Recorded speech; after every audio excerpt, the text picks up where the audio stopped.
ইনকিলাব মঞ্চের মুখপাত্র শরীফ ওসমান হাদিকে গুলি করে হত্যার প্রতিবাদে শাহবাগে রাস্তা আটকে বিক্ষোভ করছে ছাত্র জনতা। সকাল থেকেই মিছিল স্লোগানে উত্তাল হয়ে ওঠে শাহবাগ। ওসমান হাদিকে হত্যায় জড়িতদের গ্রেফতারের দাবি জানানো হয়।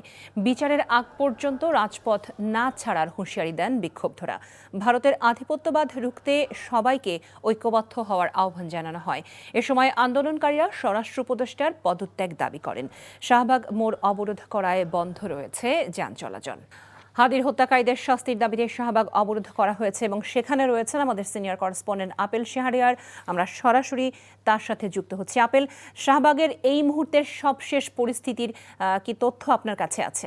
তার প্রতিবাদে শাহবাগে নানা শ্রেণী পেশার মানুষ এসে এখানে যুক্ত হয়েছেন এবং সকাল থেকেই অনেকে মিছিল নিয়ে শাহবাগে চত্বরে এসেছে। কিছুক্ষণ আগে ডাকসুর নেতারাও এখানে উপস্থিত হয়েছেন সাদিক কায়েমের নেতৃত্বে। এবং আপনি দেখতে পাচ্ছেন এখানে এখন দুপাশে আসলে বিক্ষোভ করা হচ্ছে এবং কথা বলা হচ্ছে এই সাদিক কায়েমকে কেন হত্যা করা হলো এবং হত্যার পেছনে যারা কুশলীরা যারা রয়েছেন তাদেরকেও যাতে খুঁজে বের করা হয় এবং বিচারের মুখোমুখি করা হয়। তবে এখান থেকে একটি বিষয় বলা হচ্ছে যে হাদিকে গুলি করার মাধ্যমে অর্থাৎ হত্যা করার মাধ্যমে বাংলাদেশকে একটু পিছিয়ে দেওয়া এবং আগামীর যে নির্বাচন এবং দেশের স্বাভাবিক পরিস্থিতি যাতে একটু খারাপের দিকে যায় সেটি আসলে করা হয়েছে বলে এখান থেকে বলা হচ্ছে।